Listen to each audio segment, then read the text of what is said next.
This channel does not promote any violent, harmful, or illegal activities. All content provided by this channel is meant for an educational purpose only. দেখুন আরো একটা চাঞ্চল্যকর খবর মেদিনীপুর থেকে আসে। মেদিনীপুরের স্যালাইনে বিপত্তি, মৃত্যু ঘটল একজন প্রসূতির। গুরুতর অসুস্থ অবস্থায় চিকিৎসা চলছে আরো 4 জনের। কথা বলবো আমাদের সহকর্মী দেবব্রত এই মুহূর্তে রয়েছেন আমাদের সঙ্গে। দেবব্রত, সমস্যাটা কি? স্যালাইনের বোতলে সমস্যা নাকি পুশ করায় কোনো সমস্যা ছিল যে একজনের মৃত্যু ঘটে গেল, 4 জনের চিকিৎসা চলছে এখনো? দেখো, একদম সেলাইনের বিপত্তি কিনা এটা কিন্তু হাসপাতাল কর্তৃপক্ষই বলতে হবে, কিন্তু রোগীদের পরিবারের লোকজন যেটা অভিযোগ করছে বারবার যে সেলাইন দেওয়ার পর থেকে কিন্তু রোগীরা এইভাবে অসুস্থ হয়ে পড়ে এবং তারপরে কিন্তু গুরুতর অসুস্থ হয় এবং তাদেরকে ভেন্টিলেশনে পর্যন্ত পাঠানো হয়েছিল। যাদের যে 2 জন ভেন্টিলেশনে ভর্তি ছিলেন তার মধ্যে একজনের মৃত্যু হয়েছে এবং সেটা জানানো হয়েছে রোগীর পরিবারের পক্ষ থেকে, যেটা জানানো হচ্ছে। তবে এখনো কিন্তু ইতিমধ্যে আরো একজনকে ভেন্টিলেশনে পাঠানো হয়েছে বলে যেটা হাসপাতাল সূত্রে আমরা খবর পাচ্ছি। তবে এই সেলাইনের কারণেই কিনা সেটা নিয়ে কিন্তু ইতিমধ্যেই গতকাল যেটা হাসপাতাল কর্তৃপক্ষ জানিয়েছিল যে সেলাইনের বোতল ইতিমধ্যে সেন্ট্রাল ল্যাবরেটরিতে পাঠানো হচ্ছে পরীক্ষার জন্য, তারপরে হয়তো ক্লিয়ার হবে যে এই সেলাইনের কারণে এই ঘটনা। তুমি সঙ্গে থাকো, আমরা সেই ছবি দেখতে পাচ্ছি। এই মুহূর্তে কান্নায় ভেঙে পড়েছেন পরিবার পরিজনরা। তারা অভিযোগ জানাচ্ছেন একজন প্রসূতির মৃত্যু ঘটেছে। আর পয়সার ব্যাপার নিয়ে পয়সা যদি না দিবে রুগীকেও ছাড়বো না আর বাচ্চাকেও ছাড়বো না।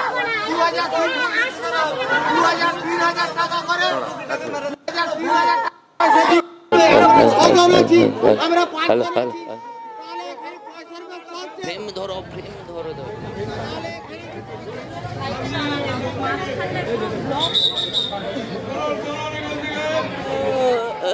लिए पाठी दिए আমি পাঠিয়ে দিয়েছি চেনা আমার বাসুজিকে চেনা।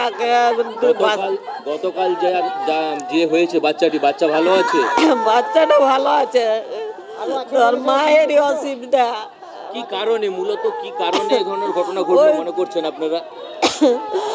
কি আমার মনে হচ্ছে পেচ্ছাপটা কেন হয়নি, সিজার করার পর কেন পেচ্ছাপ হয়নি, সেইটা পুরো ভুল চিকিৎসায় আমাদের পেশেন্টটা মারা গেল। বারবার আপনারা কালকে লিখিত অভিযোগ করেছিলেন যে সেলাইন দেওয়ার পরে অসুস্থ হয়েছিল, কি কারণে? স্যালাইন দেওয়ার পরে মানে স্যালাইনটা ডেট ফেলছিল, আমরা যতদূর শুনেছি স্যালাইনটা ডেট ফেলছিল, ঠিক আছে। আবার অপারেশনটা করেছে, সেখানে কোনো ভালো প্রফেসর ডাক্তার থাকে না, জুনিয়ররাই করেছে, বুঝতে পারছেন। অপারেশনের পরে পুরো আপনার মানে পেচ্ছাপ বন্ধ, ব্লিডিং হচ্ছে, ফুলে গেছে, বুঝতে। কখন আপনারা জানতে পারলেন? আপনাদের আমরা আধ ঘন্টা আগে জানিয়েছি যে আমাদের পেশেন্ট নেই, ঠিক আছে।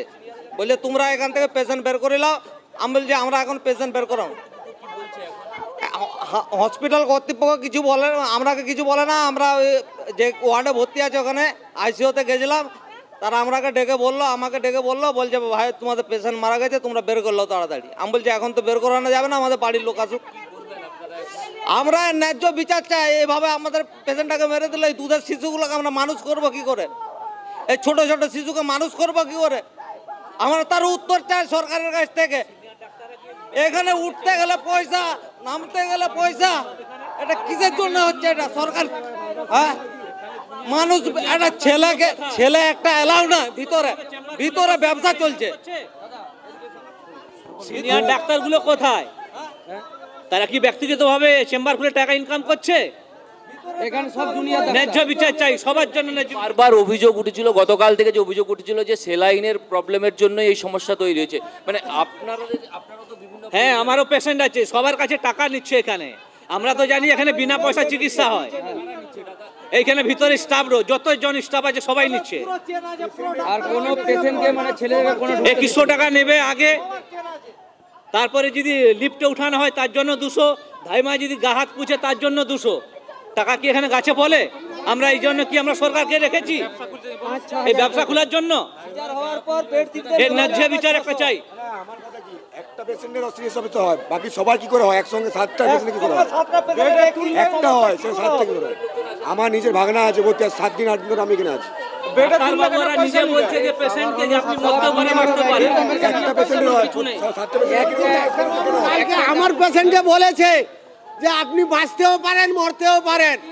যদি পেশেন্টকে এই কথা বলে, পেশেন্ট হুতাশে মরবে না বাঁচবে, আমি এইটা চাইছি। আর আমি একটা গাই গরু বিক্রি করে 7,000 টাকা এনেছি, 3000 টাকা এখানে আয়ারা নিয়ে নিল, তাহলে আমি পেশেন্টকে ওষুধ খাওয়াবো কি আর পেশেন্টকে বাঁচিয়ে নিয়ে যাব কি করে? এখানে পয়সার ব্যবসা হচ্ছে। পয়সার যদি ব্যবসা হচ্ছে তাহলে আমরা এখানে এসে সুযোগ সুবিধাটা কি পাবো? এখানে চিকিৎসা নামে ব্যবসা হচ্ছে, সুবিধা কিছুই নাই।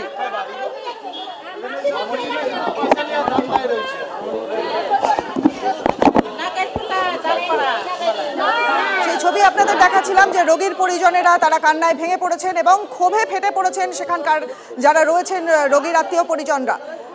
এই মুহূর্তে আমরা যোগাযোগ করেছি চিকিৎসক সংগঠনের নেতা ডক্টর মানস গুমটার সঙ্গে। Doctor Gumta, good morning. কিন্তু যে পরিস্থিতির মধ্যে দিয়ে এই মুহূর্তে মেদিনীপুরের খবর আসছে তা সত্যিই গুরুত্বপূর্ণ যে একজন প্রসূতির মৃত্যু ঘটলো এবং তার মৃত্যুর কারণ হিসাবে স্যালাইন এবং স্যালাইনের ডেটের উপরে প্রশ্নচিহ্ন উঠছে, কি বলবেন? দেখুন, সত্যি সত্যি সুপ্রভাত আর বলতে পারলাম না। এবং যে অভিযোগ আমরা শুনলাম সব ভয়ঙ্কর সব অভিযোগ। এবং এটাও ঠিক যে সরকার আগুন নিয়ে খেলছে। এই সেলাইন নিয়ে অনেকদিন ধরে বিতর্ক চলছে।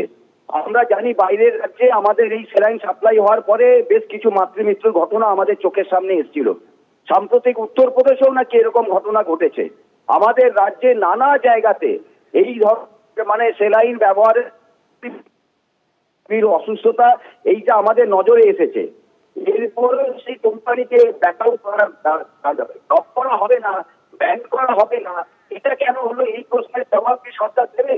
তাহলে তো আমরা বলতে চাই যে মানুষের জীবন নিয়ে খেলছে এই প্রশাসন, এই স্বাস্থ্য দপ্তর, যেখানে কোটি কোটি টাকার জাল ওষুধ বিক্রি হওয়ার খবর আসছে এবং যা যা আমাদের এই সংবাদ মাধ্যমের মাধ্যমে নজরে আসছে সবই আমরা মনে করি এখন হিমশৈলের চূড়া মাত্র। এবং সবচেয়ে ক্রোধের সবচেয়ে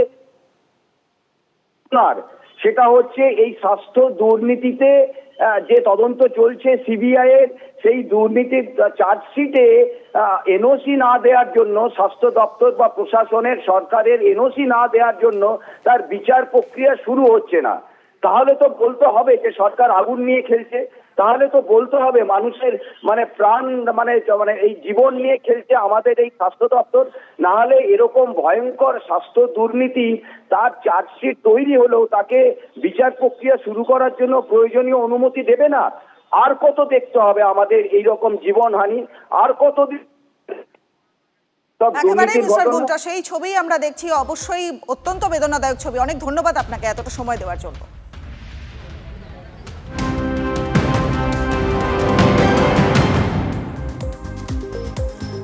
অবশেষে হতে চলেছে তিলোত্তমা ধর্ষণ খুন মামলার রায়দান। 18 জানুয়ারি রায় ঘোষণা করবে শিয়ালদা আদালত। এই ঘটনায় এখনো পর্যন্ত সঞ্জয়কেই একমাত্র অভিযুক্ত হিসেবে সর্বোচ্চ শাস্তি চেয়েছে সিবিআই, যদিও সিবিআইকে ক্লিন চিট দিতে রাজি নয় তিলোত্তমার পরিবার। সন্দীপ ঘোষের রেজিস্ট্রেশন ফেরানো নিয়ে বৈঠক করে West Bengal medical council. Sandip ঘোষের রেজিস্ট্রেশন বাতিল কি ঠিক হয়েছিল? শুনানিতে হাজির সন্দীপ ঘোষের স্ত্রী। তৃণমূল বিধায়ক সুদীপ্ত রায়ের নেতৃত্বে বৈঠকে হাজির ছিলেন অভিক দেও।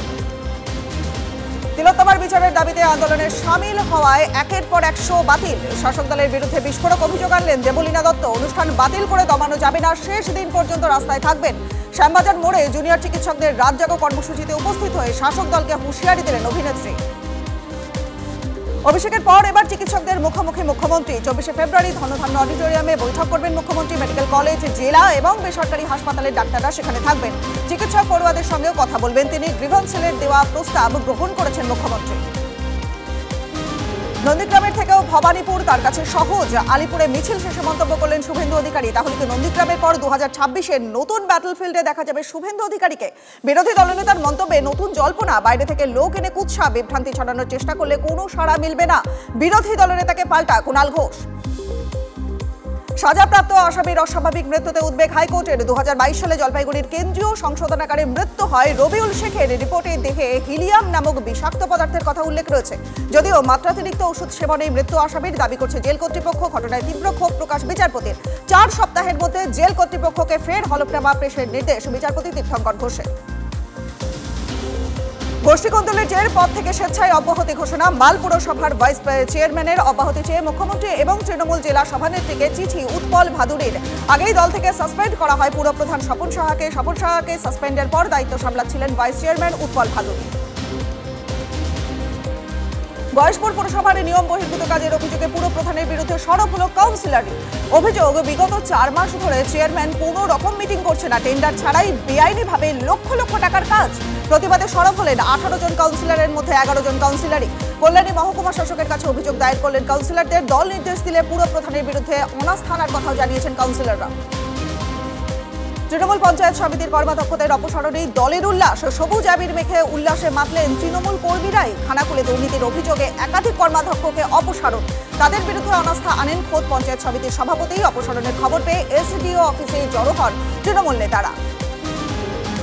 সাইবার প্রতারণা চক্রের ফাঁদে খোদ কলকাতা পুলিশের প্রাক্তন এসিপি। কেওয়াইসি আপডেটের নামে প্রতারণা, লক্ষাধিক টাকা খুইয়ে বিধাননগর পুলিশের দ্বারস্থ তিনি।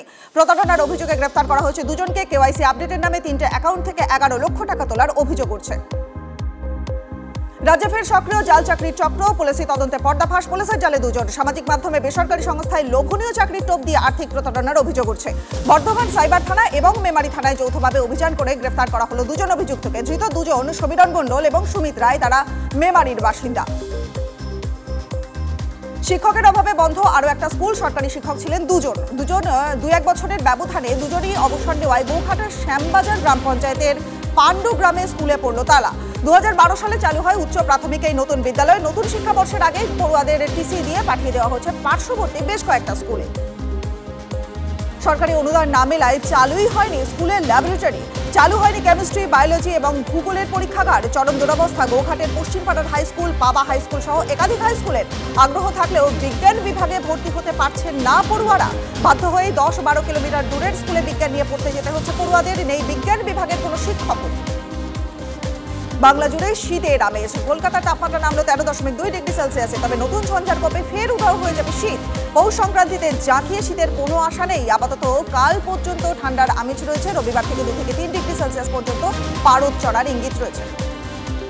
ফের নতুন করে বিপাকে কার্তিক চিদম্বরম। প্রাক্তন অর্থমন্ত্রী পি চিদম্বরমের ছেলের বিরুদ্ধে দুর্নীতির নতুন মামলা। সিবিআই এর লিকার সংস্থাকে অবৈধভাবে কর ছাড়ের সুযোগ পাইয়ে দেওয়ার অভিযোগ উঠছে। কংগ্রেস সাংসদ কার্তিক চিদম্বরমের সংস্থার বিরুদ্ধে গুরুতর অভিযোগ কেন্দ্রীয় এজেন্সির।